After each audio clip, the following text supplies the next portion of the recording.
আমি আমাদের দায়িত্বে থাকা ভলান্টিয়াররা যারা গাড়ির দায়িত্বে আছেন, মেন গেটে আছেন, তাদেরকে রিকোয়েস্ট করে বলতেছি লাইন ক্লিয়ার করুন, লাইন ক্লিয়ার করুন। যদি কোনো কারণে গাড়ির কারণে যদি লাইন আটকে থাকে সে গাড়ি সময় ধরে টাকা ভালো লাগবেন।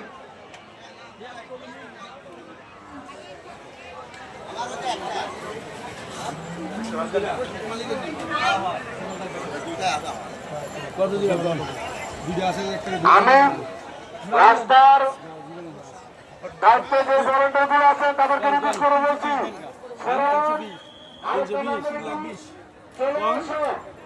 ছোট করে আমি সময় দৌড়ে দিলে কাম হবো না।